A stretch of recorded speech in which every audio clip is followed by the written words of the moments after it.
Good morning to one and all. Today we are going to discuss about the topic Learning from the West written by N.R. Narayanamurthy. So మనము previous క్లాసెస్లో 2 classes నుంచి కూడా learning from the west గురించి తెలుసుకుంటున్నాము. So ఈరోజు దాని continuous process తెలుసుకున్నాము. So నిన్నటి వరకు ఏం చెప్పుకున్నాము అంటే సో చాలా మన ఇండియన్స్ ఏం చేస్తూ ఉంటారు, వర్క్స్ని ఎక్కువగా పెండింగ్ పెడుతూ ఉంటారు. సో కానీ వెస్టర్న్ సైడ్స్ ఎప్పుడు జరగవలసిన పని అప్పుడే జరిగేలాగా వాళ్ళు కేర్ తీసుకుంటారు అని ప్రీవియస్ క్లాసెస్లో తెలుసుకున్నాము. సో ఏం తెలుసుకున్నాము అంటే డాక్టర్ కేఎల్ రావు ఇరిగేషన్ డిపార్ట్మెంట్ గురించి, అట్లానే పవర్ షార్టేజ్ గురించి, అట్లనే వాటర్ ప్లాంట్ గురించి మనము తెలుసుకోవడం జరిగింది. So we Indians would do well to remember Thomas Hunter's word. So మనం ఏం తెలుసుకోవచ్చు అంటే థామస్ హంటర్స్ వర్డ్స్ గుర్తు చేసుకున్నట్లయితే idleness travels very slowly and poverty soon overtakes it. What could be the reason for all this? So వీటన్నిటికి reasons ఏంటి అంటే we were ruled by foreigners for over thousands years. So ఇప్పటికీ మనల్ని ఒక foreigners rule చేస్తున్నారు. So మనకు వచ్చే products అన్నీ కూడా ఎక్కడి నుంచి వస్తున్నాయి, ఫారినర్స్కి సంబంధించి. ఫారినర్స్ క్రియేట్ చేసినవి, ఫారినర్స్ ఎస్టాబ్లిష్ చేసినవి మనకి వాడుతూ ఉంటాము. Thus, we have always believed that public issues belong to some foreign rulers and that we have no role in solving them. So, public issues ఏవైతే ఉంటాయో we always believed that public issues belong to some foreign rulers and that we have no role in solving them. So అవి ఫారినర్సే solve చేసుకోవాలి, వాటికి మనకి సంబంధం లేదు అని మనం ఎప్పుడు అనుకుంటూ ఉంటాము. కానీ moreover we have lost the will to proactively solve our own problems. అంతేగాని మనము మన యొక్క ప్రాబ్లమ్స్ మనం సాల్వ్ చేసుకోవాలి, మన ప్రాబ్లమ్స్ ఇవి అని మనము అనుకోము. సో ఎందుకు అనుకోము అంటే ఎప్పుడైనా మనకి ఇటువంటి ప్రాబ్లం వచ్చినా మనం సాల్వ్ చేసుకోవడానికి చూస్తాం తప్ప మన యొక్క కేర్ టేకర్స్ లేకపోతే మన యొక్క ఫ్యామిలీలో వాళ్ళ గురించి చూస్తాం తప్ప ఇంకా మిగతా వాళ్ళందరూ కూడా బయట వాళ్ళు కాబట్టి వాళ్ళకి ఎటువంటి హెల్ప్ మనం చేయక్కర్లేదు అనే ఒక ఉద్దేశంతో మనము ఉంటామన్నమాట. కాబట్టి మన ప్రాబ్లమ్స్ మనం మనం సాల్వ్ చేసుకోము కూడా. Thus, we have got used to just executing someone else's order. So మనము ఒక పర్సన్ ఇచ్చే ఆర్డర్స్ని బట్టి మనము డిసైడ్ అవుతూ ఉంటాము. Borrowing Aristotle words. So Aristotle ఏం చెప్పారంటే we are what we repeatedly do. So అంతే కదా, మనం ఈరోజు అనుకుంటాము రేపటి నుంచి మంచిగా ఉండాలి, మంచిగా మనం వెళ్ళాలి, ఎర్లీ మార్నింగ్ లేగాలి, మంచి ఎక్సర్సైజ్ చేయాలి, అది చేయాలి అని. సో కానీ నెక్స్ట్ డే మళ్ళీ రిపీటెడ్గా అదే చేస్తూ ఉంటాం. అంతే తప్ప మనలో మార్పు అనేది, మన యొక్క ఇండియన్స్లో మార్పు అనేది రాదు. అట్లానే thus having done this over the years, the decision maker in our society are not trained for solving problems. So మనం ఒక డెసిషన్ మేకర్ లాగా ఉండాలి, మన యొక్క సొసైటీని మనము మన సొసైటీలో ఉండే ప్రాబ్లమ్స్ని మనమే సాల్వ్ చేసుకునేలాగా మనం ఉండాలి. సో లేకపోతే ఏమవుతుంది అంటే చాలా ప్రాబ్లమ్స్ అనేవి మనము ఫేస్ చేయవలసి వస్తుంది. ఇక్కడ decision makers looks to somebody else to take decisions. So ఎవరైతే డెసిషన్ తీసుకుంటారో నా యొక్క ప్రాబ్లంకి డెసిషన్ నేను తీసుకోగలను, నేను నా ప్రాబ్లమ్ని సాల్వ్ చేసుకోగలను ఎవరైతే అనుకుంటారో వాళ్ళు ఎప్పుడూ కూడా హై రేంజ్లోనే ఉంటారు. సో వాళ్ళని ఇప్పుడు మనం వెస్టర్న్స్ అని మనము అంటున్నాము. సో మన ప్రాబ్లమ్స్ని మనము సాల్వ్ చేసుకోము ఎప్పటికీ కూడా. అలానే ఇంక ఇక్కడ ఏం చెప్తున్నారంటే unfortunately there is nobody to look up to and this is the tragedy. So ఎవరి గురించి ఎవరు డెసిషన్స్ తీసుకోరు. ఈ యొక్క సొసైటీలో మన యొక్క ఇండియన్స్ ఏం చేస్తారంటే మన గురించి మనం పట్టించుకోవాలి తప్ప ఎదుటి వారి గురించి మనం పట్టించుకుంటే మనకి ఏదైనా ప్రాబ్లమ్స్ రావచ్చు. కాబట్టి ఎవరి ప్రాబ్లమ్స్ వాళ్ళే ఓన్ చేసుకోవాలి, ఎవరి ప్రాబ్లమ్స్ వాళ్ళే క్లియర్ చేసుకోవాలి అని చెప్పి మన యొక్క ఇండియన్స్ అనుకుంటాము. కానీ వెస్ట్రన్ సైడ్ ఏమంటారు, వెస్ట్రన్ కంట్రీస్ వాళ్ళు ఏమంటారు అంటే సో ప్రతి ప్రాబ్లం కూడా మన ప్రాబ్లమ్ కానీ తీసుకుని వాళ్ళ ప్రాబ్లమ్ని మనము సాల్వ్ చేయాలి అని అనుకుంటారనమాట. సో అనదర్ ఇంట్రెస్టింగ్ అట్రిబ్యూట్, ఇంకొక ఇంట్రెస్టింగ్ థింగ్ ఏంటంటే which we Indians can learn from the west is, అక్కడ నుంచి మన ఇండియన్స్ వెస్ట్రన్ కంట్రీస్ నుంచి నేర్చుకోవాల్సిన ముఖ్యమైన విషయం ఏంటి అంటే అకౌంటబిలిటీ అనేది కూడా మనము తెలుసుకోవాలి. అకౌంటబిలిటీ అనేది కూడా మనము ఏంటి అనేది మనము తెలుసుకోవాలి. Irrespective of your position in the west you are held accountable for what you do. So దేనికి సంబంధించిన థింగ్, దేనికి సంబంధించిన మ్యాటర్ దానికి ఇచ్చేటట్టు ప్రయత్నించాలి. అండ్ ఇంకేం చెప్తున్నారంటే, హౌఎవర్ ఇన్ ఇండియా, మన యొక్క ఇండియాలో the more important you are the less answerable you are. మనకి ఎంత ఇంపార్టెంటో అంతమంది. సో ఇక్కడ మనకి కొంతమంది ఉంటారు, మెయిన్ పర్సన్స్ ఎవరైతే ఉంటారో, కంట్రీని లీడ్ చేసేవాళ్ళు, కంట్రీని గవర్న్ చేసే వాళ్ళు ఎవరైతే ఉంటారో వాళ్ళు చాలా ఇంపార్టెంట్, కానీ తక్కువ ఆన్సరబుల్ ఉంటారు. అంటే ప్రతి విషయాన్ని వాళ్ళు ఎక్కువగా పట్టించుకోరు అనమాట. సో అలానే ఇంకేం చెప్తున్నారంటే, for instance a senior politician once declared that he forgot to file his tax returns for 10 consecutive years and he got away with it. So ఒక సీనియర్ పొలిటీషియన్ ఏం చెప్పాడంటే, నేను నా యొక్క ట్యాక్స్ వీటి గురించి చెప్పడం మర్చిపోయాను. సో ట్యాక్స్ కట్టడం అనేది నేను మర్చిపోయాను, 10 సంవత్సరాల నుంచి కూడా నేను ట్యాక్స్ అనేది కట్టలేదు అని చెప్పి ఈజీగా చెప్పేస్తున్నాడు. To quote another instance, there were over 100 loss-making public sectors units in India. Nevertheless, I have not seen action taken for bad performance against top managers in these organizations. So ఇక్కడ organisations work చేసే persons ఏంటంటే, వాళ్ళ యొక్క behaviour ఎట్లా ఉంటుందంటే, అందరూ కూడా ఏం చేస్తారంటే వాళ్ళ పనులు వాళ్ళ స్వార్థం చూసుకుంటారు తప్ప ఎవరిని ఇక్కడ ఎక్కువగా పట్టించుకోరు అనమాట. సో ఎవరిని ఎక్కువగా పట్టించుకోరు కాబట్టి ఈ యొక్క ఆర్గనైజేషన్స్లో వర్త్లెస్ పర్సన్స్ ఎక్కువైపోతున్నారు. అలానే ఎటువంటి ఉపయోగం లేని వ్యక్తులు ఎక్కువగా ఇక్కడ మనకి కనిపిస్తున్నారు అని చెప్పి చెప్తున్నారు. సో దీనివల్ల ఏమవుతుంది అంటే, మన యొక్క కంట్రీ ఏమైపోతుంది, ఇంకా లీస్ట్ ప్లేస్లోకి అది వెళ్ళిపోయే అవకాశం ఉంది.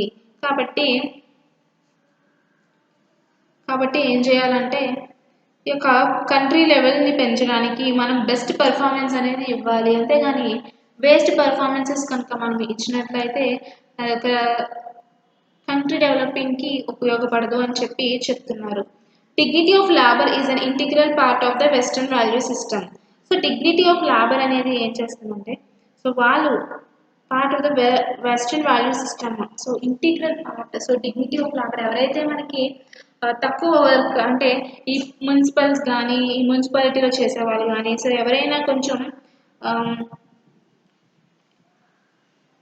రిక్షా తొక్కే వాళ్ళు కానీ, ఆటో డ్రైవ్ చేసే వాళ్ళు కానీ, లేకపోతే ఇక్కడ చెత్త ఏరే వాళ్ళు కానీ, వీళ్ళందరినీ మనం చూసుకున్నట్లయితే సో వాళ్ళు చాలా వాల్యూ అనేది ఇస్తారంట వెస్ట్రన్ కంట్రీస్లో. In the West, each person is proud about his or her labor that raises honest sweat. So నిజాయితీగా మేము వర్క్ చేయటం వల్ల మా యొక్క మాకు చెమట పట్టినా, మేము ఎటువంటి వర్క్ చేసినా, మేము ఎంత మురికిగా ఉన్నా కానీ మాకు చాలా హ్యాపీనెస్ ఇస్తుంది అని మనకి ఇక్కడ అనుకుంటారనమాట, ఎక్కడ western side. On the other hand in India, కానీ మన ఇండియాలో ఏమవుతుందంటే, we tend to overlook the significance of those who are not in professional jobs. ఎవరైతే ఆ ప్రొఫెషనల్ జాబ్స్లో ఉంటారో వాళ్ళు ఏమనుకుంటారంటే, వీళ్ళని చూసేసరికి చాలా చిన్న చూపు కింద వాళ్ళకి ఉంటుందన్నమాట. సో ఇలా చూడడం వల్ల వాళ్ళ యొక్క బిహేవియర్ మొత్తం చేంజ్ అయిపోతుంది. అలానే వాళ్ళు చాలా ఫీల్ అవుతారు, అంటే వాళ్ళని తక్కువగా చూడటం అనేది చాలా తప్పైన విషయం అనమాట. సో అందరూ చేస్తున్న వర్క్సే, సో నువ్వు ఆఫీస్లో చేస్తున్నావు, వాళ్ళు రోడ్ మీద చేస్తున్నారు, అంతే తప్ప ఎటువంటి డిఫరెన్సెస్ అనేది మీరు అక్కడ చూపించకూడదు అని చెప్పి చెప్తున్నారు అనమాట. అట్లా ఇంకేం చెప్తున్నారంటే, we have a mind set. మనకు ఒక మైండ్ సెట్ ఉంది. ఎట్లాంటి మైండ్ సెట్ అంటే, that reverses only suppose intellectual works. So మనకు మైండ్ సెట్ ఉంది ఏంటంటే, మనం చేసే వర్క్స్, మనం ఎవరికైతే వర్క్ చేస్తామో వాళ్ళకి మాత్రమే మనం ప్రిఫరెన్స్ ఇవ్వాలి, మిగతా వాళ్ళకి మనం ఏమీ ప్రిఫరెన్సెస్ ఇవ్వక్కర్లేదు అనే ఒక బిహేవియర్లో మనము ఉంటాము. For instance, I have seen many engineers fresh from college who only want to do cutting edge work and not work that is of relevance to business and the country. However, be their organization or society, there are different people performing different roles. For success, all these people are required to discharge their duties. This includes everyone from the CEO to the person who serves tea. Every role is important. Hence, we need a mindset that rewards everyone who put in honest works. So ఇక్కడ మనం western కంట్రీస్లో చూసుకున్నట్లయితే ఏం చెప్తున్నారు, western కంట్రీస్లో చూసుకున్నట్లయితే ఏం చెప్తున్నారు అంటే అక్కడ ఎటువంటి వర్క్ చేసే పర్సన్స్ అయినా కానీ ఎటువంటి వర్క్ అంటే లీస్ట్ టు హై, ప్రతి ఒక్కరు కూడా ఒకే లెవెల్ మెయింటెనెన్స్ అనేది ఉంటుంది. సో మెయింటెనెన్స్ అంటే రిచ్గా కార్తో అనేవాడు కూడా రిచ్గా మంచి సూట్ వేసుకుని వస్తారు, ఇట్లాంటి మెయింటెనెన్స్ కాదు. సో ఈక్వాలిటీ అనేది చూపిస్తారు. సో ప్రతి ఒక్కరిని ఒకేలాగా గౌరవించడం, రెస్పెక్ట్ అనేది ఈక్వల్గా ఇస్తారు. ఒక టీ బాయ్ కానివ్వచ్చు, లేకపోతే మేనేజర్ కానివ్వచ్చు, వీళ్ళందరికీ కూడా ఈక్వాలిటీ అనేది వస్తుంది. కానీ మన ఇక్కడ ఇండియాలో చూసుకుంటే సో ఒక టీ ఇచ్చేవాడిని ఎంత చీప్గా చూస్తామో, ఒక పేపర్స్ వేసేవాడిని ఎంత చీప్గా చూస్తామో, సో అలాగా మనకి ఎవరైతే లీస్ట్ జాబ్స్ చేస్తున్నారో సో వాళ్ళని లీస్ట్ అనడానికి కూడా ఒప్పుకోము. సో వాళ్ళ యొక్క పని వాళ్ళు చేస్తున్నారు, నువ్వు నీ ఫీల్డ్ ఇదైతే వాళ్ళ ఫీల్డ్ అది అయి ఉండొచ్చు. కాబట్టి ఎటువంటి బాదరింగ్స్, ఎటువంటి క్రిటిసిజమ్స్ అనేవి చేయకూడదు, రివర్సింగ్ అనేవి ఉంటూ ఉంటాయి. కాబట్టి జాగ్రత్తగా మనం వాళ్ళతో మాట్లాడాలి. సో జాగ్రత్తగా మాట్లాడడం వల్ల వాళ్ళకి హ్యాపీగా ఉంటుంది, మనకి కూడా హ్యాపీగా ఉంటుంది. Indians become intimate even without being friendly. So Indians ఏం చేస్తారంటే అందరితోనూ స్నేహంగానే ఉంటారు. They ask favours of strangers without any hesitation. So వాళ్ళ ఫ్రెండ్స్ అయితే వాళ్ళని నీడ్ అడగచ్చు, వాళ్ళకి ఏదైనా అవసరం అయితే అడగచ్చు. కానీ వీళ్ళు ఏం చేస్తారంటే స్ట్రేంజర్స్ని కూడా వీళ్ళు సహాయం అడుగుతారు అనమాట. ఫర్ ఇన్స్టాంట్ అదర్ డే, వేరొక రోజు, while I was travelling from Bengaluru to Mantralaya. So Bengaluru నుంచి నేను మంత్రాలయకు వెళ్తున్నప్పుడు I met A fellow traveller on the train. నేను ఒక ట్రావెలర్ని మీట్ అయ్యాను ట్రైన్లో. Hardly 5 minutes into conversation. So చూసుకుంటే మేము మాట్లాడుకునే సమయం ఎంత సమయం అంటే 5 నిమిషాల సమయంలో he requested me to speak to his MD about removing him from the bottom 10% list in his company earmarked for disciplinary action. So ఇక్కడ ఏమైందంటే వాడు మన నారాయణమూర్తి గారికి ఇంకొక పర్సన్కి మధ్య ఒక కన్వర్జేషన్ అనేది జరిగింది. ఎక్కడంటే ఇతను బెంగళూరు నుంచి మంత్రాలయ వెళ్తున్నారు ట్రైన్ జర్నీ చేస్తున్న టైంలో. ఆ టైంలో ఒక ఫెలో కన్వర్జేషన్ అనేది జరుగుతుంది. దేని గురించి అంటే 5 నిమిషాలు మాట్లాడిన తర్వాత నారాయణమూర్తి గారు, మీరు ఒకసారి మా ఎండి గారికి కాల్ చేసి నా యొక్క బిహేవియర్ బాగోలేదని చెప్పి ఆ యొక్క కంపెనీ నుంచి నన్ను తీసేయడం జరుగుతుంది. సో కాబట్టి మీరు ఒకసారి మాట్లాడాలని అని 5 నిమిషాల్లో, మీట్ అయిన 5 నిమిషాల్లో ఎవరైనా ఇట్లా మాట్లాడతారా? సో ఇట్లాంటి వింత బిహేవియర్స్ మన యొక్క ఇండియన్స్ ఉంటాయి అని చెప్పి ఎగ్జాంపుల్గా చెప్తున్నారు అనమాట. I was remind of what Rudyard Kipling once said, a Western can seem friendly without being intimate, while an Eastern tends to be intimate without being friendly. So అంతే కదా, మనం ఎంత ఫ్రెండ్లీగా ఉన్నా కానీ కొన్ని విషయాలు మనము షేర్ చేసుకోము. సో ఈ వెస్టర్నర్స్ కూడా అంతే, ఫ్రెండ్స్ ఉంటారు కానీ వాళ్ళ అంత అవసరం వచ్చినా కానీ వాళ్ళ పని వాళ్ళు మాత్రమే చేసుకుంటారు. ఏదైనా అత్యవసర పరిస్థితులు వస్తే తప్ప ఎక్కువగా వీళ్ళని ఫ్రెండ్స్ని వీళ్ళు యొక్క క్వశ్చన్స్ అనేవి అడగరు. కానీ మన యొక్క ఇండియన్స్ ఏం చేస్తున్నారు అంటే వాళ్ళ ఫ్రెండ్స్ కాకపోయినా కానీ వాళ్ళకి హెల్ప్ చేయమని వీళ్ళు అడుగుతూ ఉంటారు. సో ఇట్లాంటి బిహేవియర్స్ మనం ఎక్కువగా చూస్తూ ఉంటాము. Yet another lesson to be learned from the West is about their professionalism in dealings. So ఇంకొక లెసన్ మనం నేర్చుకోవాల్సింది, వెస్ట్ సైడ్ నుంచి మనం నేర్చుకోవాల్సింది ఏంటంటే ప్రొఫెషనలిజం ఇన్ డీలింగ్. సో ఒక వ్యక్తితో ప్రొఫెషనల్గా కానీ లేకపోతే నార్మల్గా కానీ సో మనం ఒక పర్సన్తో మాట్లాడాలి అంటే మన యొక్క బిహేవియర్ని మనం ఎట్లా కంట్రోల్ చేసుకోవాలి, ఎలా మాట్లాడాలి, హౌ టు గెట్ అంటే మనం ఎలాగా వాళ్ళ నుంచి మంచి పాజిటివ్నెస్ అనేది మనం తీసుకోవాలి అనేది దీని ద్వారా తెలుసుకోవచ్చు అని చెప్తున్నాను. The common good being more important than personal equations. So common good being, మంచి హ్యూమన్ బీయింగ్గా మనం ఉండాలి అంటే personal equations, people do not let personal relations interfere with professional dealings. So professional డీలింగ్స్లో ఈ పర్సనల్ రిలేషన్షిప్స్ అనేవి మనం ఎక్కువగా తీసుకురాకూడదు. ఒకవేళ మనం తీసుకొచ్చాము అంటే అది చాలా కటింగ్స్ ప్రాబ్లమ్స్ ఉంటాయి. కాబట్టి మనం ఎటువంటి ప్రొఫెషనలిజంలోకి మన యొక్క పర్సనల్ రిలేషన్స్ని ఎప్పుడు కూడా తీసుకురాకూడదు అని చెప్పి చెప్తున్నారు. అలానే people for instance they do not hesitate to chastise a colleague. So ప్రతి కొలీగ్ని కూడా వీళ్ళు కొలీగ్తో కూడా వీళ్ళు మాట్లాడే విధంగా,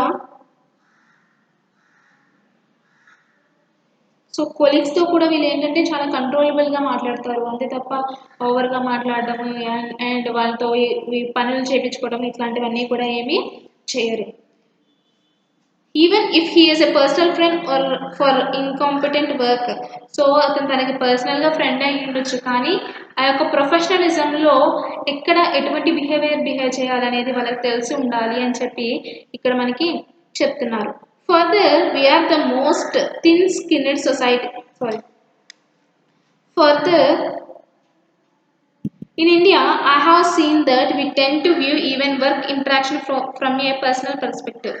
సో మనం చేసే పనికి మళ్ళీ మనకి పర్సనల్గా ఫ్రెండ్స్ ఎవరైనా ఉన్నా వాళ్ళతో ఇంటరాక్ట్ అయ్యి ఈ పనులన్నీ చేయడం జరుగుతుంది.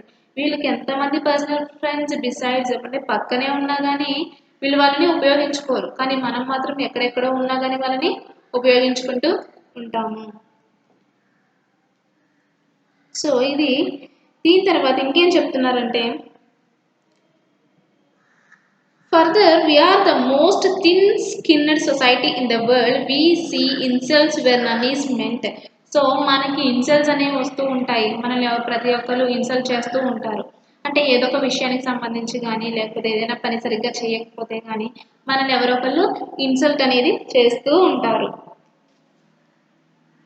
So this is maybe because we were not free for most of the last 1000 years. So ఎందుకు అంటే ముఖ్యంగా మనము ఏమీ ఫ్రీగా లేము, ఎందుకంటే 1000 years నుంచి కూడా మనము ఒకరి కిందే ఉంటున్నాము. సో ఒకరి కింద ఉంటున్నాము కాబట్టి వాళ్ళు చెప్పింది చేయాలి అనే ఒక పద్ధతిలో మనము నడుచుకుంటూ పోతున్నాము. Further, we seem to extend the slack professionalism to our sense of punctuality. So ఈ ప్రొఫెషనలిజంలో మెయిన్గా ఇంకొక విషయం మనం తెలుసుకోవాల్సిన విషయం ఏంటంటే పంక్చువాలిటీ అనేది కూడా మనము మెయింటైన్ చేయవలసి ఉంటుంది. సో మన పంక్చువాలిటీ మంచిగా ఉన్నట్లయితే, మనం మంచిగా బిహేవ్ చేసినట్లయితే మనకి మంచి నేమ్ అనేది వస్తుంది. సో మన పంక్చువాలిటీ మంచిగా లేకపోతే ఏమవుతుంది, సో ఆటోమేటిక్గా తన యొక్క పంక్చువాలిటీ బాగాలేదు, తన యొక్క టైం సెన్స్ అనేది సరిగ్గా లేదు అని చెప్పి మనకి గుడ్ నేమ్ అనేది లేకుండా పోతుంది. సో అలానే we do not seem to respect the other persons times. అలానే మనము చేయాల్సిన పని ఏంటంటే వేరొక పర్సన్ టైంని మనం ఎక్కువగా ఉపయోగించుకోకూడదు. మనము వాళ్ళు మనకి స్పెండ్ చేసిన టైంని మనము రెస్పెక్ట్ ఇవ్వాలి. The Indian standard time somehow seems to be always running late. So Indians timing sense ఎలా ఉంటుందంటే ఎప్పుడు కూడా టైమింగ్ సెన్స్ అనేది చాలా తక్కువగా ఉంటుంది, అంటే ఎప్పుడు కూడా లేట్ అవుతూనే ఉంటారు, ప్రతి విషయంలో కూడా వాళ్ళు లేట్గానే ఉంటారు. Moreover deadlines are typically not met. So వాళ్ళకి ఎటువంటి డెడ్ లైన్స్ అనేవి పెట్టుకోరు, అంటే పంక్చువల్గా ఉండాలి, సో కరెక్ట్ ఎగ్జాక్ట్గా ఈ టైంకి ఉండాలి అన్నా కానీ ఎవరు గమ్ముని రారు. How many public projects are completed on time. So ఎన్ని పబ్లిక్ ప్రాజెక్ట్స్ కంప్లీట్ అయినాయి ఆన్ టైంకి. సో ఒక 40 years అయినా 50 years అయినా 60 years అయినా ఇప్పటికీ ఆ టాపిక్ని మళ్ళీ తీసుకురాలేదు. సో కాబట్టి మనకి అసలు డెడ్ లైన్స్ అనేవి ఉండవు, అలానే పంక్చువల్గా ఉండవు అని చెప్పి చెప్తున్నారనమాట. This disheartening aspect is that we have accepted this as a norm rather than exception. So అన్నీ కూడా ఏం చేస్తున్నారంటే మనం దీన్ని యాక్సెప్ట్ చేయడానికి లేదు. ఎందుకు అంటే సో మనం యాక్సెప్ట్ చేయలేము, ఎందుకంటే మనం ఇంకా డెవలప్డ్ ఇంకా అవ్వలేదు కాబట్టి. సో ఎప్పుడు కూడా మనది developing country, India is a developing country, develop అవుతూనే ఉంటుంది ఎప్పటికీ కూడా. కాబట్టి మనం ప్రొఫెషనలిజంలో కానీ పంక్చువాలిటీలో కానీ సో ఎటువంటి విషయాల్లో అయినా కానీ మనం లీస్ట్ ప్లేస్లోనే ఉంటాము. కాబట్టి వాళ్ళ దగ్గర నుంచి కొన్ని విషయాలు మనం నేర్చుకోవాలి. టైం పంక్చువాలిటీ అనేది మనకు ఉన్నట్లయితే ఆ టైంకి ఆ యొక్క వర్క్ ఫినిష్ అయ్యేలాగా మనము చూసుకుంటాము. ఈ టైం పంక్చువాలిటీ అనేది లేకపోతే ఆటోమేటిక్గా ఈ యొక్క పర్సన్స్ అందరూ కూడా డిస్టర్బెడ్గానే ఉంటారు. So in the west they show professionalism by embarrassing meritocracy. So ఈ యొక్క వెస్ట్లో ఏం చెప్తారు అంటే మెరిటోక్రసీ అనేది ఎక్కువగా చూపిస్తూ ఉంటారు. Meritocracy by definition means, meritocracy అంటే ఏంటంటే that we cannot let personal prejudice affect our evaluation of an individual performance. So ఏం చెప్తున్నారంటే పర్సనల్ ప్రెజుడిస్ ఏవైతే ఉంటాయో వాటికి, సో పర్సనల్గా మనం ఏదైతే ఆలోచనలు ఉంటాయో, మనం ఏదైతే పనులు ఉంటాయో వాటికి వాటికి ఎఫెక్ట్ అయ్యేలాగా మనము ఎటువంటి పనులు చేసుకోకూడదు. As we increasingly start to benchmark ourselves with global standards, we have to embrace meritocracy. So మన యొక్క బెంచ్ మార్క్ అనేది ఇంక్రీజ్ చేసుకోవడానికి మనం మెరిటోక్రసీని యూజ్ చేసుకోవాలి తప్ప మనము ఎటువంటి లీస్ట్ ప్లేస్కి వెళ్ళడానికి మన యొక్క మెరిటోక్రసీని మనము యూజ్ చేసుకోకూడదు అని ఇక్కడ చెప్తున్నారు. అట్లానే ఇన్ ద వెస్టర్న్ కంట్రీస్లో right from a very young age, తన యొక్క చిన్న ఏజ్ నుంచి కూడా parents teach their children to be independent in thinking. So వాళ్ళ యొక్క పేరెంట్స్ ఎట్లా టీచ్ చేస్తారు అంటే వాళ్ళు చిన్నప్పటి నుంచే కూడా ఇండిపెండెంట్గా ఆలోచించడం. సో ఎవరు కూడా పేరెంట్స్ మీద డిపెండ్ అయ్యేలాగా లేకుండా ఇండిపెండెంట్గా ఆలోచించే విధంగా వాళ్ళు టీచ్ చేస్తారనమాట.